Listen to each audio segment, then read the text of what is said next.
鹦鹉绝伦，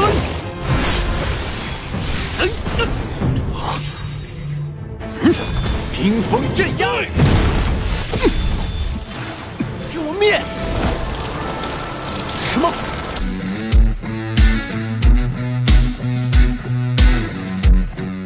Hai, jumpa lagi bersama Mimin di channel Alu Cerita Film. Dan bagaimana kabar kalian? Tentunya Mimin selalu doakan agar kalian semua dalam keadaan baik, sehat, dan bahagia selalu.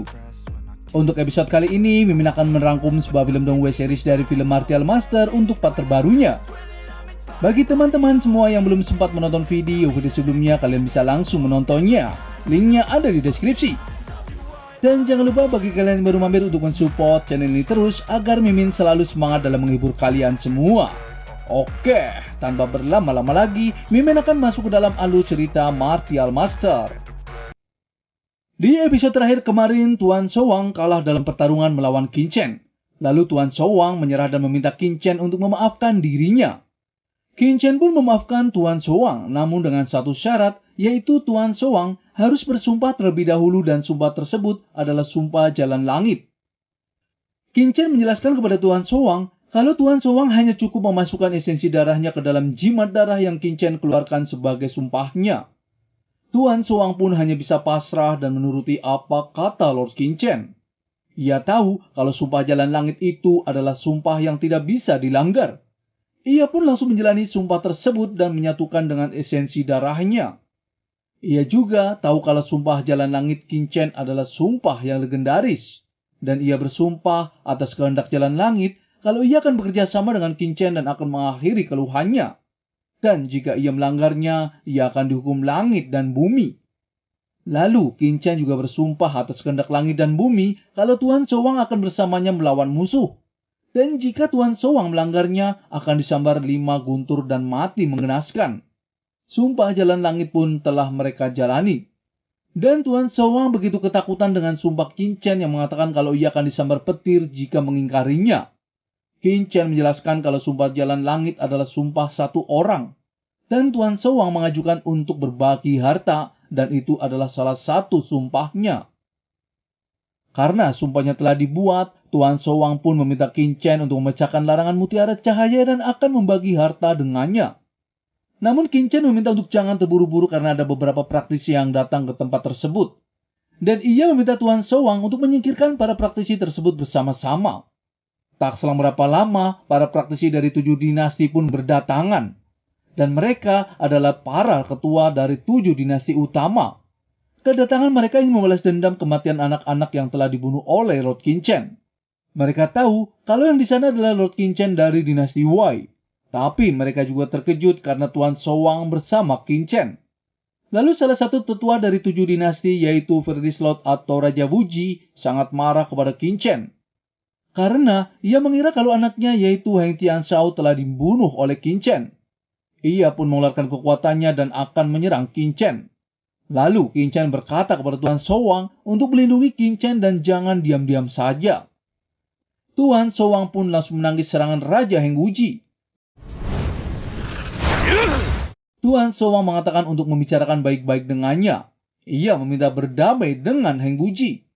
Namun, Raja Heng Wuji tidak mau karena Qin Chen telah membunuh putranya yaitu Heng Tianshao. Ia pun mengatakan siapapun yang menghalanginya maka akan menjadi musuhnya. Lalu Qin Chen angkat bicara. Ia menjelaskan kalau Raja Wuji telah menyimpulkan sendiri kalau yang membunuh putranya adalah Qin Chen. Raja Wuji pun berkata kepada Qin Chen kalau Zhou Zhensu dan yang lainnya telah melihat kalau Qin Chen yang telah membunuhnya. Qin Chen pun mengatakan kalau ia sebelumnya memang ingin membunuhnya. Namun Heng Tianshao berhasil melarikan diri dengan jimat tersembunyi setelah mematahkan satu lengannya. Raja Wuji pun terkejut dan merasa lega mendengar kalau putranya belum mati. Tuan Sowang juga mengatakan kalau semua itu hanyalah kesalahpahaman. Para raja dari 7 dinasti utama pun merasa curiga dan aneh dengan Tuan Sowang yang membela Qin Chen. Lalu Tuan Hendao meminta untuk jangan memperdulikan Qin Chen dan Tuan Sowang. Dan ia ingin tahu terlebih dahulu apa yang di dalam batu mutiara cahaya yang ada di sana. Tuan Hendao pun langsung mencoba membuka batu mutiara kristal tersebut. Tuan Hendao juga meminta para raja lainnya untuk memecahkan mutiara bersama-sama. dan ia menginginkan salah satu mutiara cahaya tersebut. Namun di saat ia mencoba dengan kekuatannya, mutiara cahaya itu tidak goyah sedikit pun. Jadi para tetua dari 7 dinasti utama mencoba membantunya. Raja Wuji juga berkata jika mereka bisa mengambil batu mutiara kristal tersebut, ia bisa menerobos Martial King tahap menengah.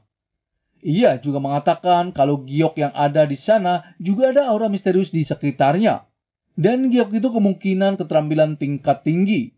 Di sana juga ada harta karun tungku kuno.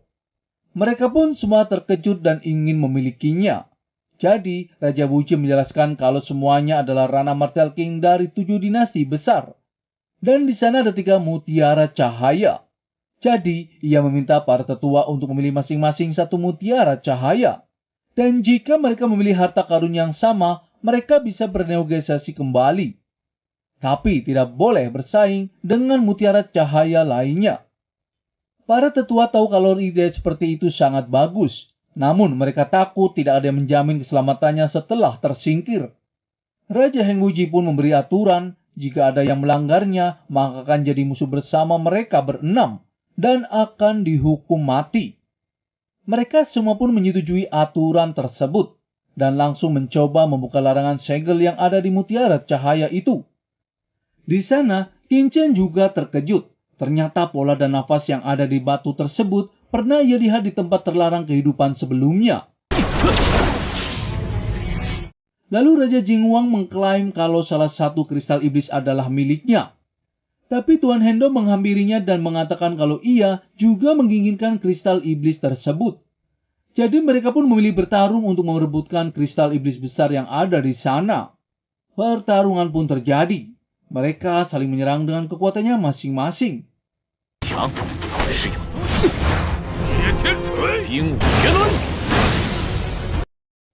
Lalu Tuan Hendao dengan sombongnya mengatakan kalau serangan Raja Juli hanya trik kecil. Ia pun menyerang kembali ke arah Raja Juli. Namun Raja Juli dengan mudah menangkis serangannya dengan teknik palu pelindungnya. Tuan Hendao pun mengeluarkan teknik terkuatnya, yaitu tekanan puncak es untuk menyerang kembali ke arah Raja Juli. Akan tetapi, Raja Juli juga dengan mudah menghalau serangannya dan membuat Tuan Hendo terluka dan terpental.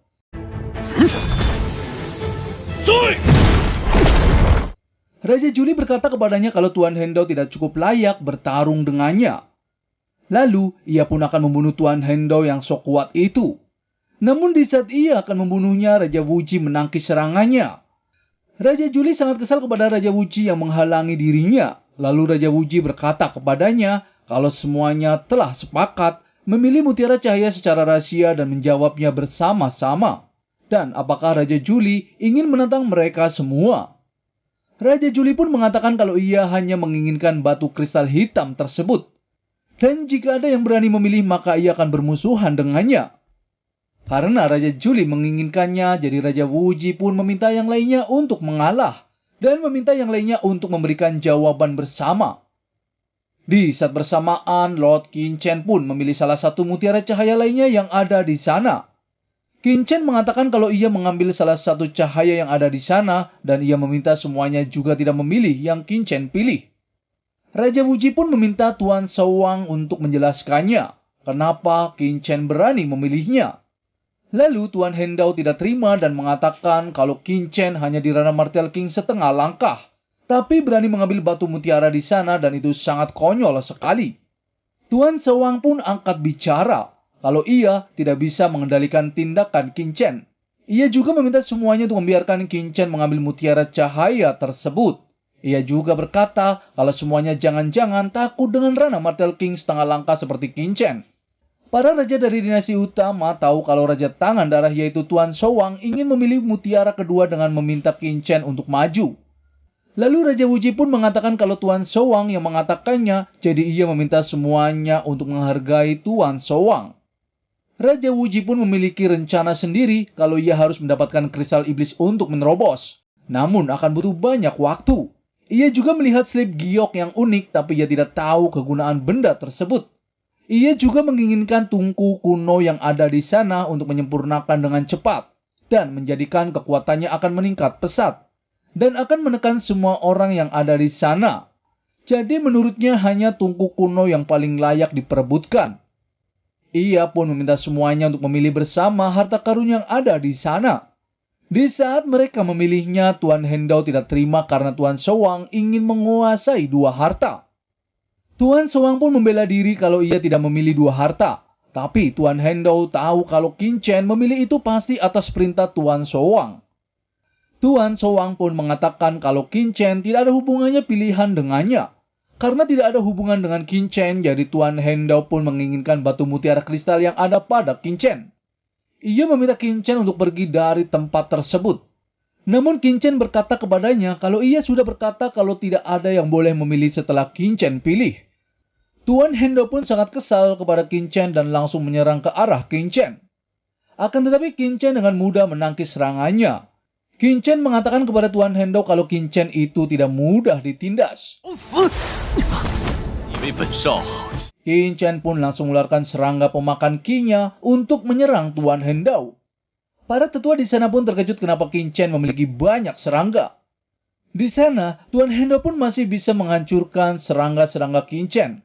Lalu Qin Chen pun mencoba menyerangnya kembali. Akan tetapi Tuan Hendao pun masih bisa menghalaunya. Ia juga menghalau serangga-serangga Qin Chen yang menyerang kembali ke arah dirinya. Ia dengan sombongnya mengatakan kepada Qin Chen kalau serangga-serangga kecil itu adalah trik rendahan.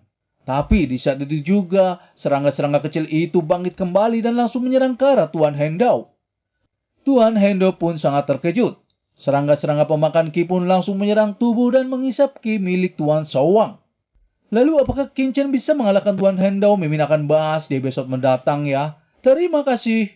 I don't ever slow up, no I don't take shit. I got no love for the fakeness. If you wanna play tough and wanna hate this, I'll always show up. I don't ever slow up, no I don't